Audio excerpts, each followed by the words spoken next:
Ito na siya guys, and let's cook it. Just 6. Yeah, then we will cover this one. Gimingon akong inun-unan guys, oy. Lahi lang ni nga isda, pero okay lang. Hello everyone, good day and good afternoon. It's already 1 o'clock here and medyo makulimlim.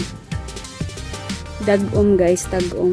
Yesterday, last night mayroong storm. Kaya yung bakuran ko, hindi pa ako nakapaglinis.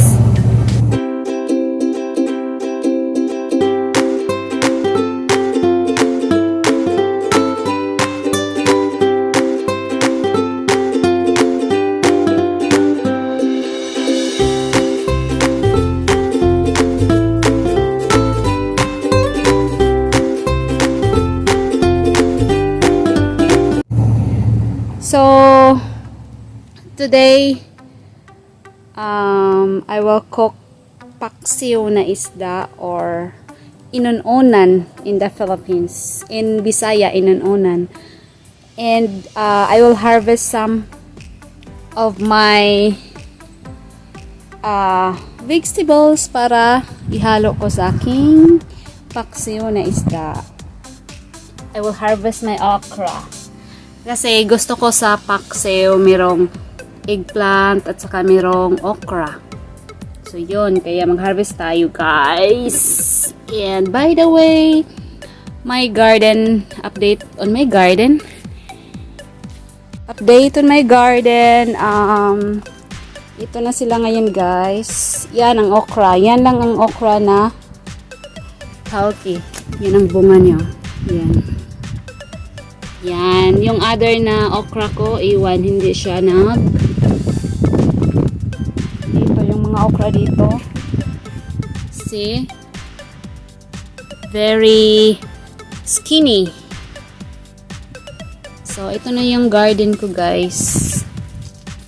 Ito yung cabbage ko, tapos ang broccoli ko, they start already. Ito, here.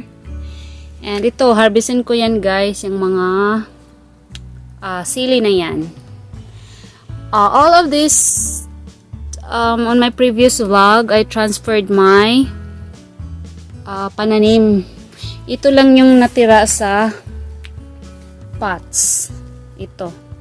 Yung iba, yun na sila lahat. I transferred it to the soil kasi hindi sila sa pots. Yan ang beans ko. Wala pang bunga pero okay naman siya.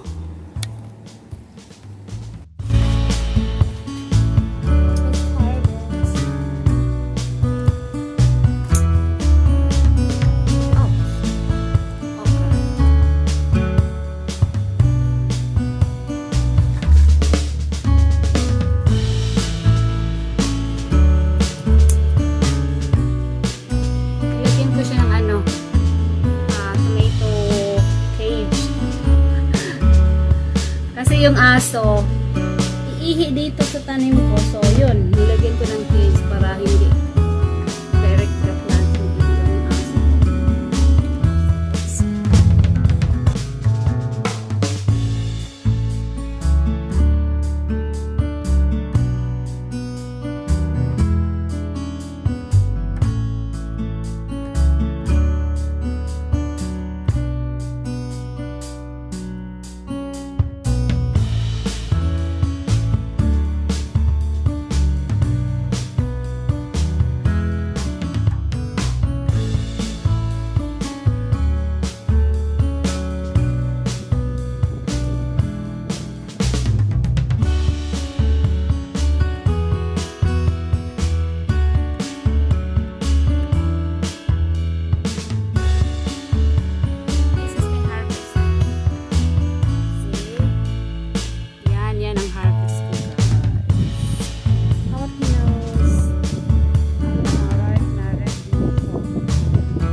ingredients, guys.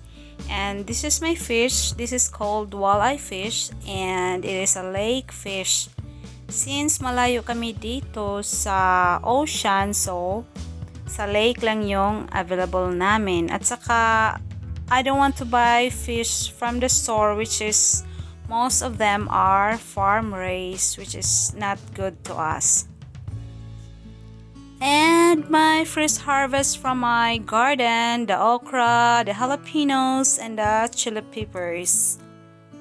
And of course, the eggplant, which I bought from the farmer's market every Saturday and Tuesday.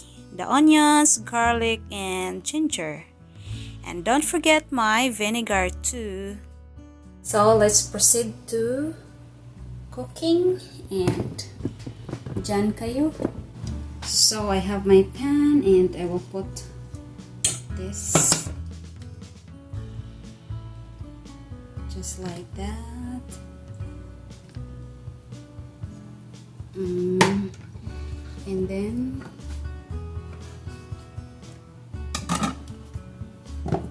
the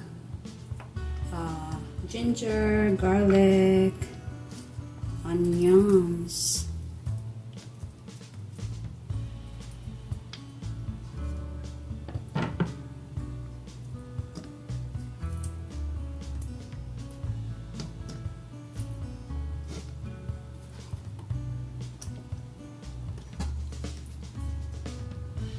I-arrange natin ng ganyan.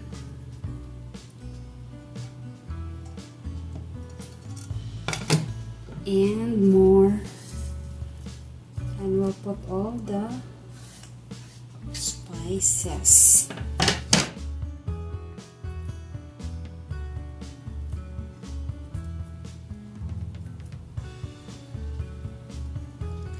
Yan. And I will put ito sili.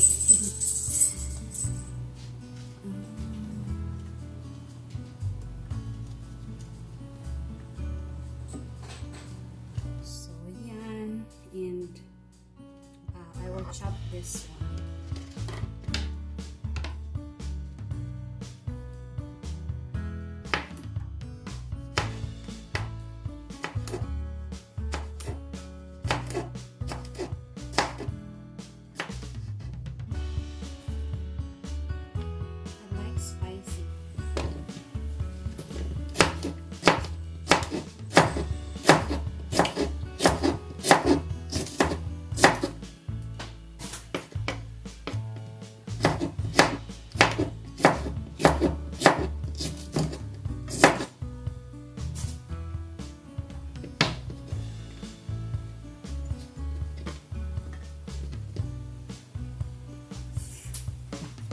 Then, I will cut the eggplant.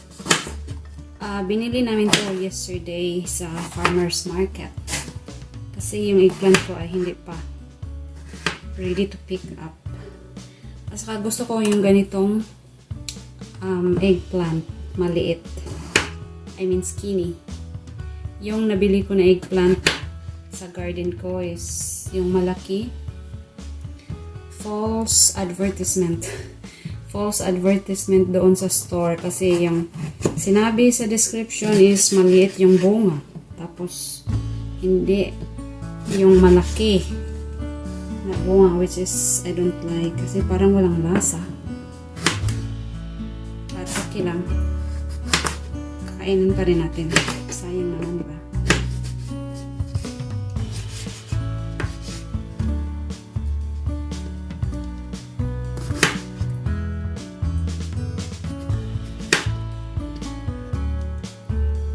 Ang dami na. Parang marami na. So, ito. Ano natin? Yung okra natin is dalawa lang. Hindi pa yung ready yung iba. So, anyway. Then, put some vinegar.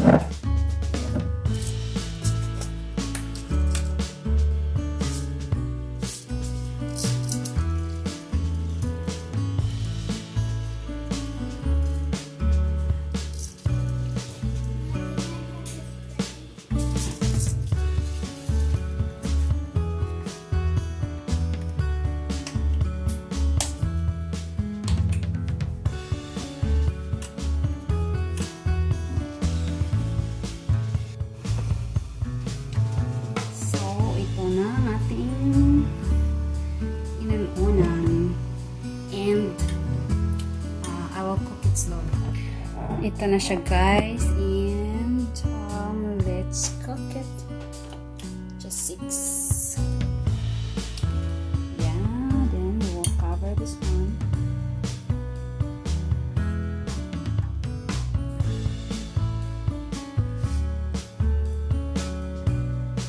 Hiningaw na kong inun-unan guys. Oy. Lahit lang ni nga isda, pero okay lang.